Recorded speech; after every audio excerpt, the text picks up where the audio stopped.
G'day, it's Jamie, and welcome to Where's My Yowie. Today, I want to tell you some Yowie stories that I've been told. So we'll get into it. The first one was this guy who was telling me he was driving in his car on this country road, and there's like thick scrub all down the side, both sides of the road. He was going reasonably slowly, about 40k, and out through the bush ran a Yowie in front of his car, and it put its hand out and palmed the bonnet of the car, and then skipped around the front of the car and kept going to the bush. And he nearly hit it, but he didn't, and it didn't leave any marks or anything like that he could say. And he stopped the car. It scared him a bit, of course, And it makes me laugh, this story, because what do you do if you hit a Yowie in the car? Do you get out and check on it, or do you just drive around it and keep going? Because if someone hit me in a car, and they hit me, and I could get back up, and I'd want to kill the person that ran me over or hit me with the car. So it makes you wonder, what would you do the same with a Yowie or not? Okay, so the next story is this guy was telling me him, his missus and kids, and his father were going to this wedding somewhere out west of the Gold Coast, way west, a couple of hundred k's west of the Gold Coast they were. And they were staying in this, they offered this country farmhouse to stay in, and for the night while they were attending the wedding or whatever. So they've gotten there, and they've gotten to the house and all that, and it was really, really hot apparently. And so they wanted all the windows and doors open, and so the middle of nowhere, you can do that. Anyway, during the night, when it got dark, the guy, he's gone to bed earlier than everyone else, and in the bedroom that he was sleeping in, he couldn't open the window. It was one of those old wooden slide-up ones, and he was likening it to, it was being painted shut, but it didn't show any signs of being painted shut. And he kept struggling to open this window because it was, he wanted the air inside from the heat. And something caught his eye outside the window, and of course, like when you're inside and you've got the light on, you can't really see that well outside, obviously, in the dark. And something caught his eye just outside the window, and he's gotten closer to have a look what was out there moving, and it's a Yowie's face staring right back at him, right in the mirror, in the window, and he fainted. So that was him for the night. He fainted, he passed out, and that was him for the night. And then so the next morning he's woken to the sound of his dad is going off at his kids, who stole my Snickers bar. And the kids were like, no, Chewbacca came in the middle of the night and he took it. And the dad's like, the grandfather's like, come on, I don't believe that. And then the guys told his father and everyone else, I saw a Yowie outside last night. And so they believed him. And he said that the window, in the morning, he checked it and it could slide easy out. So it makes you wonder whether the Yowie was holding the window down or was just something else, who knows. But it makes me laugh because could you imagine if something was stolen from your home, especially like a chocolate bar in the middle of the night, and you suspect the kids doing it? If the kids told you, oh, Chewbacca stole it, you wouldn't believe them at all, not one bit. I wouldn't have. And it's only because the guy saw the Yowie that everyone believed the kids. But it's really interesting. So they like Snickers bars.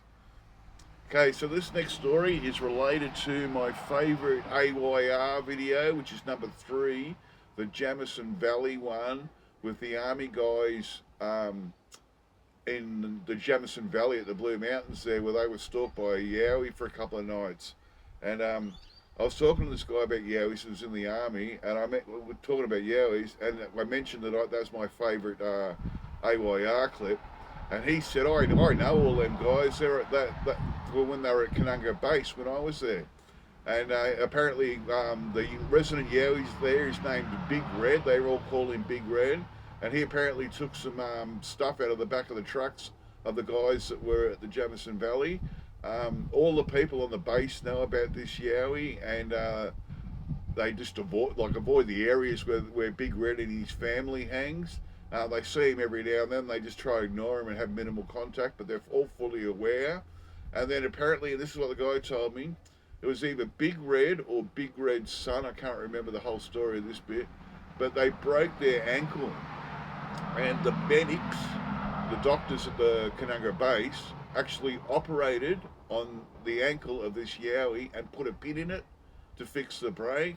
And so they operated on Big Red or Big Red's son, and they fixed his broken ankle. And he was told, warned, sort of thing, that no one's to speak of this whatsoever. And if you do, next thing you know, you'll be on a training exercise, and there might be a horrible accident. So take that as you want. And then a couple of friends of mine used to live near me where I had my Bald Mountain sighting, and this was around the same times.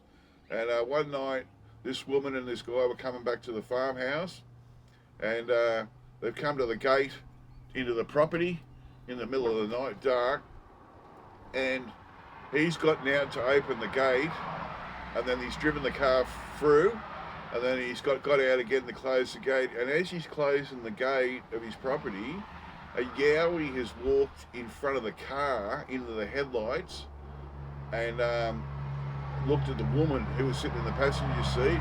And she said that they had a moment there where they just looked into each other's eyes, and she said it was really amazing and all that. And I asked her to describe it, and she said it looked like Usain Bolt. He was super athletic and really tall. He wasn't like the big, stocky chested, big broad stomach and like what we think a yowie is. This one was tall and lean, but extremely muscular, very muscular. She said you could make out all its muscles quite easily. And then as the guy was finished closing the gate and coming back to the car, he made a noise or something, and it scared the yowie off, and it ran off up the hill. And she said it was like the fastest thing she's ever seen run in her life. It was pretty incredible, she reckoned. And then this property, a mate of mine lives there. He's told me he's had yowies visit him for years and years and years.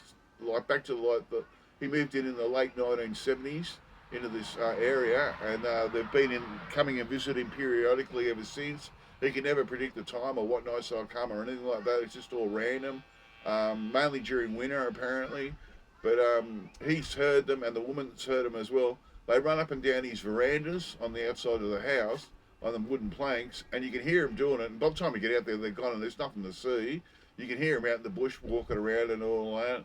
He was out walking on his property one day, and there was a guy there that was really big and muscly. He said he was built like Arnold Schwarzenegger that was with him.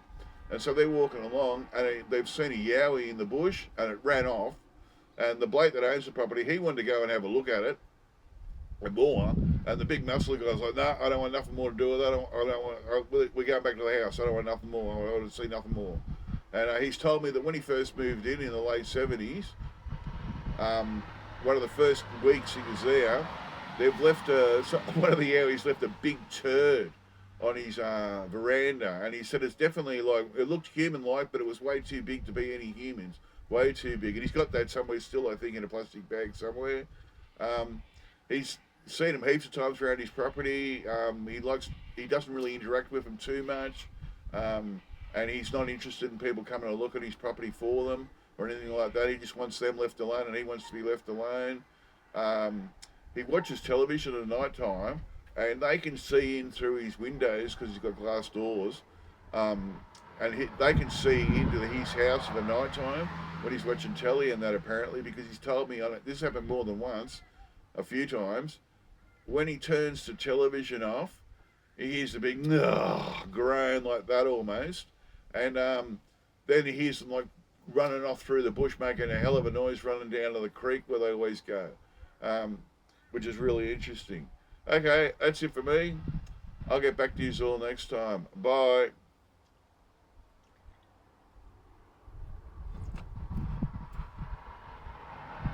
Thank you.